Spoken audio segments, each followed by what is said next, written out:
ಅತ್ತ ಉಡುಪಿಯಲ್ಲಿ ಬೋಟ್ ದುರಂತಕ್ಕೆ ಪಾಪ ಇಬ್ಬರು ಸಾವನ್ನಪ್ಪಿದ್ದಾರೆ. ಸಮುದ್ರದ ಅಲೆಗಳಿಗೆ ಸಿಲುಕಿ ಬೋಟ್ ಮಗುಚಿದಂತ ಪರಿಣಾಮ ಇಬ್ಬರು ಸಾವನ್ನಪ್ಪಿದ್ದಾರೆ. ಪ್ರವಾಸಿಗರು ವಿಹಾರಕ್ಕೆ ಹೋಗಿದ್ದಂತ ಸಂದರ್ಭದಲ್ಲಿ ನಡೆದಿರುವಂತಹ ದುರಂತ ಇದು. ಶಂಕರಪ್ಪ ಹಾಗೂ ಸಿಂಧುಗೆ ಚಿಕಿತ್ಸೆ ಫಲಕಾರಿಯಾಗದೆ ಸಾವನ್ನಪ್ಪಿದ್ದಾರೆ. ಅವಘಡದಲ್ಲಿ ಇಬ್ಬರ ಸ್ಥಿತಿ ಗಂಭೀರವಾಗಿದೆ.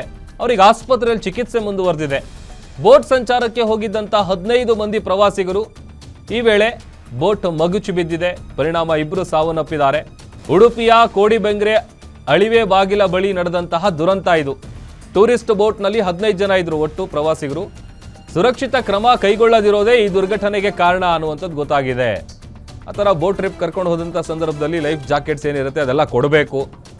ಬಹುಶಃ ಅದನ್ನು ಅಲ್ಲಿ ಕೊಟ್ಟಿಲ್ಲ ಅಂತ ಕಾಣುತ್ತೆ. ಸೇಫ್ಟಿ ಪ್ರಿಕಾಷನ್ಸ್ ಏನೂ ತಗೊಂಡಿಲ್ಲ. ಮೈಸೂರಿನ ಸರಸ್ವತಿಪುರಂನಿಂದ ಪ್ರವಾಸಕ್ಕೆ ಅಂತ ಹೋಗಿದ್ದಂತಹ ಟೀಮ್ ಇದು. ಮೈಸೂರಿನಲ್ಲಿ BPO ಕಾಲ್ ಸೆಂಟರ್ನ ಉದ್ಯೋಗಿಗಳು ಇವರು ಅಂತ ಗೊತ್ತಾಗಿದೆ. ಸಮುದ್ರದ ಹಿನ್ನೀರಿನ ಪ್ರದೇಶ ಆಗಿದೆ ಈ ಅಳಿವೆ ಬಾಗಿಲು. ಅಲ್ಲಿ ಹೋದಂಥ ಸಂದರ್ಭದಲ್ಲಿ ಈ ದುರಂತ ನಡೆದಿದೆ. ಪರಿಣಾಮ ಇಬ್ಬರು ಸಾವನ್ನಪ್ಪಿದ್ದಾರೆ. ಉಳಿದಂಥವರ ಸ್ಥಿತಿ ಬಹಳ ಗಂಭೀರವಾಗಿದೆ.